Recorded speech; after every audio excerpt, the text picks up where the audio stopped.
جو مذاہب اور ان کی انسانی شناخت پہ کیا اثرات ہیں، اور اس کے بعد سویڈن کا جو یورپی یونین میں کردار کیا ہے اور یورپی یونین کس طرح سے کام کرتی ہے، اور عالمی طور پہ یورپی یونین کا جو ہے وہ کیا طریقہ کار ہے، یہ تمام چیزوں کا آپ کو علم ہونا چاہیے۔ اور اس کے بعد پھر 2025 میں مزید اس میں جو ہے وہ موضوعات شامل کیے گئے ہیں، ان میں مزید یہ ہے کہ میڈیا کا کردار کیا ہے، اس کے علاوہ آپ کس طرح سے انفارمیشن لیتے ہیں، کس طرح سے میڈیا رائے سازی جو ہے وہ کرتا ہے، حکومتوں کی کس طرح سے نگرانی کرتی ہے، بچوں کے حقوق اسپیشلی بچوں کے رائٹس سویڈن میں کیا ہیں، آپ بچوں کے ساتھ کس طرح سے آپ کو بیہیو کرنا ہے، پھر اقوام متحدہ کے جو معاہدے ہیں اور خصوصاً حقوق انسانی اور بچوں کے حوالے سے، یہ تمام چیزیں جو ہیں وہ آنی چاہیے، اور اس کے لیے بھی سویڈش زبان کا B1 لیول آنا چاہیے۔ اب یہ اتنی زیادہ معلومات ہیں، اس کے لیے وہ مواد یقیناً مہیا کریں گے، لیکن میں یہاں ساتھ اپنے لوگوں سے ضرور کہوں گا کہ جو میری کتاب وطن ثانی آئی ہے سویڈن کے بارے میں، یہ جو تمام چیزیں میں نے آپ کو بتائی ہیں، ان میں سے بیشتر معلومات آپ کو اس میں مل جائیں گی، سویڈن کی حکومت کے بارے میں، سیاسی جماعتوں کے بارے میں، یہاں کے نظام حکومت کے بارے میں، ثقافت کے بارے میں، یہاں پہ جو ہسٹری ہے، بے شمار جو معلومات ہیں جو میں نے کہی ہیں، اگر آپ اردو میں پڑھ لیں گے آپ کو سمجھ آ جائے گی، اور پھر آپ اس کو سویڈش میں بیان کر سکیں گے۔ تو میرے خیال میں یہ میری کتاب جو وطن ثانی ہے، یہ جو ٹیسٹ ہونا ہے سویڈن کی نیشنلٹی کے لیے، اس کے لیے ایک آپ کو اچھی بنیاد اور ہیلپنگ بک کے طور پہ جو ہے وہ کام آ سکتی ہے۔ اس کے بعد جناب یہ ہے کہ ٹیسٹ کتنی بار ہوں گے، ان کی فیس کتنی ہے، تو حکومت نے ابھی حتمی اعلان نہیں کیا۔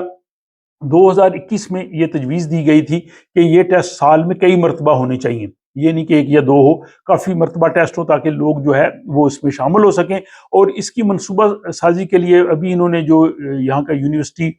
کمیشن ہے UHR، اس کو یہ دے دیا ٹارگٹ کہ وہ اس کا ٹیسٹ بنا کے ہمیں دیں۔ آپ نے پچھلے ولاگ میں دیکھا ہوگا، اور حکومت نے ان کو ایک ٹائم فریم دے دیا کہ وہ ہمیں بنا کے دیں۔ اب یہ جو ٹیسٹ دینے جانا ہے، ان کی فیس ہے، سویڈش زبان کا جو ٹیسٹ ہے اس کے لیے تجویز کیا گیا کہ 2000 سویڈش کرون جو ہے وہ آپ کو فیس دینا ہوگی، اور جو آپ نے سویڈن کے معاشرے ملک کے بارے میں جو سیوک ٹیسٹ ہے، شہریت کا ٹیسٹ ہے، اس کے لیے 500 سویڈش کرون جو ہے وہ فیس دینا ہوگی۔ اب کون لوگ ہیں کہ جن کو فیس دینے کی ضرورت نہیں ہے؟ تو وہ لوگ جو ریفیوجیز کے طور پہ آئے ہوں،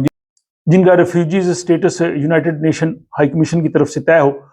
اور ان کے پاس وہ دستاویزات ہوں، ان کو ضرورت نہیں ہے، باقی سب کو دینا ہوگا۔ اور اس میں ہے کہ آپ یہ ٹیسٹ کئی مرتبہ دے سکتے ہیں، لیکن ہر مرتبہ آپ کو جو ہے وہ فیس دینا ہوگی۔ اب ایک اور بہت امپورٹنٹ ہے کہ کون لوگ ہیں جن کو ٹیسٹ دینے کی ضرورت نہیں ہے، وہ بھی بہت سے لوگ ہیں۔ اگر آپ اس طرح کی تیاری کر لیں تو وہ لوگ ہیں کہ جنہوں نے SFE-D کورس تک پاس کر لیا ہے، ان کو سویڈش لینگویج ٹیسٹ دینے کی ضرورت نہیں ہوگی۔ تو آپ SFE-D کورس جو ہے وہ کر لیں، جو بہت سے لوگ آتے ہیں یہاں پہ SFE پڑھتے ہیں، یا اس کے بعد آپ نے سویڈن میں جمنازیم میں تعلیم حاصل کی ہے،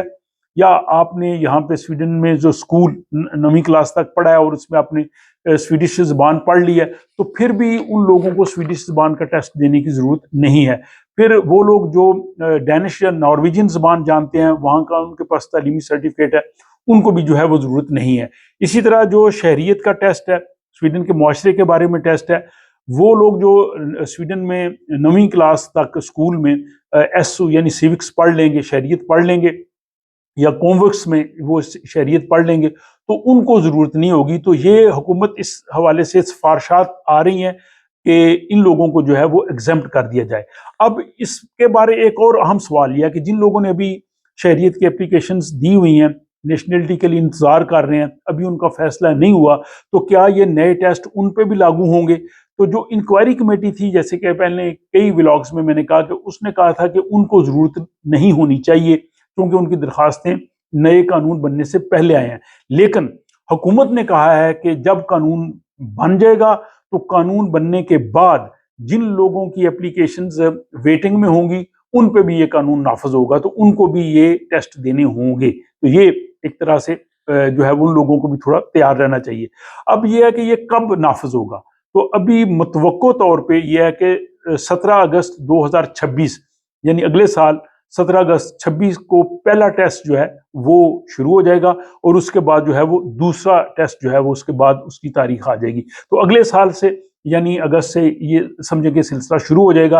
اور تب تک جن لوگوں کی اپلیکیشنز کا فیصلہ نہیں ہوا ہوگا انہیں جو ہے وہ یہ تیاری کر لینی چاہیے ابھی سے، سویڈش لینگویج وہ سیکھنی شروع کر دیں. اگر ایس ایف ای کر لیں تو زبان کے ٹیسٹ سے وہ نکل جائیں گے. اگر وہ کوموکس میں یا اسکول میں سوکس پڑھ لیں تو ان کو شہریت کا ٹیسٹ بھی نہیں دینا ہوگا. ادروائز وہ انفارمیشن لینی شروع کر دیں، کتابیں پڑھنا شروع کر دیں، خبریں وغیرہ دیکھیں. اور جیسے میں نے شروع میں کہا کہ اگر اب وہ میری کتاب وطن ثانی پڑھ لیں گے تو ان کو بہت سی ایسی معلومات مل جائیں گی کہ جو اس ٹیسٹ کے پاس کرنے میں ان کو کافی حد تک معاون ہوں گی. تو یہ جناب معلومات تھیں.